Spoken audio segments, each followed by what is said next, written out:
Mike Thompson. Thank you so much for meeting with me, Mr. Thompson. I really appreciate your time. No problem, Rachel. It's great to meet you. I also want to say thank you for all of the work that you do in the healthcare sector and for your work as a senior member of the House Ways and Means Subcommittee on Health. I read in your personal biography that your wife is a family nurse practitioner. I'm also an FNP, so it means a lot that you work hard to take a stand on healthcare-related issues. Oh, you're a nurse practitioner. Yeah, my wife is a family NP. She has inspired me to bring up the issues that exist in healthcare and try to make some changes. That's great. I thought that you might be a good person to talk to, considering you have an insight into the nurse practitioner point of view and a vested interest in healthcare policy. Okay, well, I hope I can help. So, explain to me what brings you in today. I wanted to talk to you about the End-of-Life Option Act that was passed in California and some of the struggles that nurse practitioners are finding they face in regards to this new legislation. I want to be clear that I'm not here to ask for legislation changes or to sway your opinion on the topic by any means. I just wanted to highlight some of the ways NPs are struggling to understand their role in this new area of physician-assisted death. I've worked in hospice and palliative care, so I have a unique perspective on how this is a problem. Okay, I am interested to hear about it. Go ahead. So basically, both the American Nurses Association and the Code of Ethics that nurses are expected to go by strongly discourage any type of involvement with physician-assisted death. In fact, the direct position statement from the ANA completely prohibits nurses' participation in assisted suicide. They state that if an NP is involved, they're in direct violation of the Nursing Code of Ethics. So this makes the NP very wary on how to proceed in patient cases that involve physician-assisted death.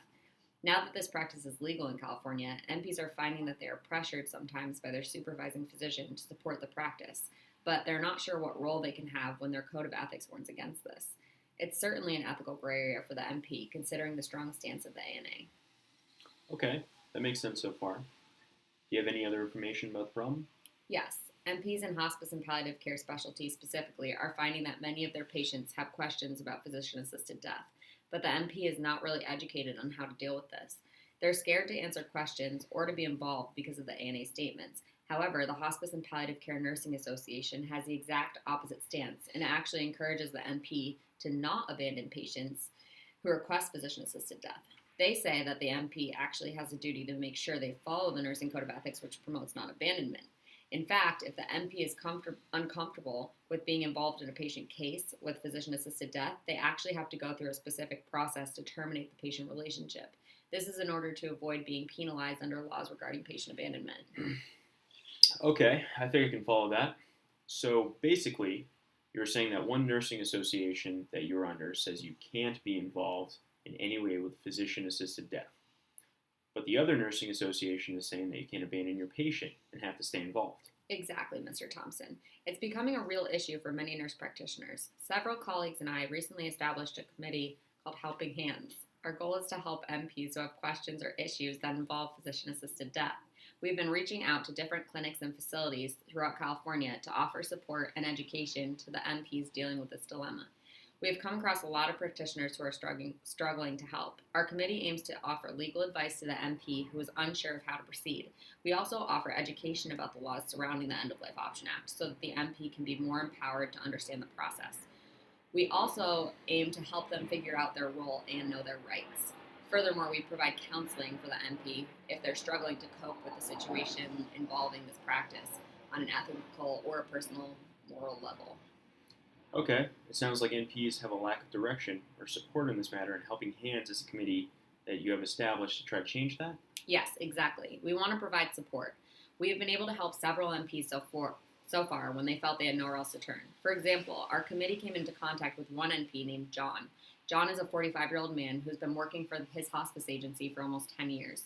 He said that his agency recently began offering physician-assisted death to patients. His supervising physician encouraged him to discuss this option each time he met with a new terminal patient. He told us he had been feeling pressured to comply, so he started providing patients with information about physician-assisted death routinely. However, he began to constantly worry that the Board of Nursing would find out that he was involved in assisted death and take his license away. He was even more worried that he would get fired if he didn't comply with his supervising physician's practice. John has 3 kids, and his wife is currently unemployed due to an unexpected layoff, so he was really feeling financial pressure. He said he was really stressed, and the ethical dilemma was affecting his work and attitude in a negative way. Plus, he felt sad to have to be the one to discuss this option with his patients because his personal values didn't align with the practice, but he felt he had no choice. Helping Hands was able to offer him unbiased legal counsel and education about the law and what it meant to his practice. We were able to hook John up with a counselor who could discuss the strain and how it was affecting his mental and emotional health along with his career. John said that this helped him to better understand his options and therefore determine his appropriate role. John also said it helped him to feel less alone and able to cope, keeping a positive attitude about his work. It's interesting you bring up this dilemma. I was reading just the other day how currently more than 70% of Americans support physician-assisted death as an option. I can see how John felt pressured on both sides of the issue. Yes, it's becoming more of a common practice, and MPs have little education about how to proceed considering conflicting information. Understood. How exactly can I help? Well, we would like for you to help us in 2 ways if you're willing. First, we are hoping that you can use connections to help us pull together a task force of people willing to dedicate their time to this cause. Specifically, we need help in the legal arena to find lawyers or other legal counsel that can direct our NPs in their rights surrounding this practice, whether the NP opposes it or supports it. Second, we are hoping that you will be kind enough to write us a letter of support that we can use to help get a federal grant to build up our Helping Hands agency. We would use the money to hire more counselors and legal teams, as well as fund more research about the NP role and physician-assisted death in general. We also hope to expand our committee to other states outside of California that have similar legislation, so these are all things we would use the funding for. Okay. Rachel, I'm definitely interested in your cause, and we'll think about what has been said today. I think at the very least, I should be able to draft a letter of support. Well, thank you so much for your consideration and for your time, Mr. Thompson. Here's my business card. Please don't hesitate to reach out if you have any further questions about Helping Hands or if you need to contact me for any reason. Also, here's a 1-page document just highlighting a few of the things that we talked about today with more information about our agency. Thanks, Rachel. It was a pleasure meeting you. I'll be in touch. Awesome. I look forward to hearing from you. It was great meeting you. Thanks again.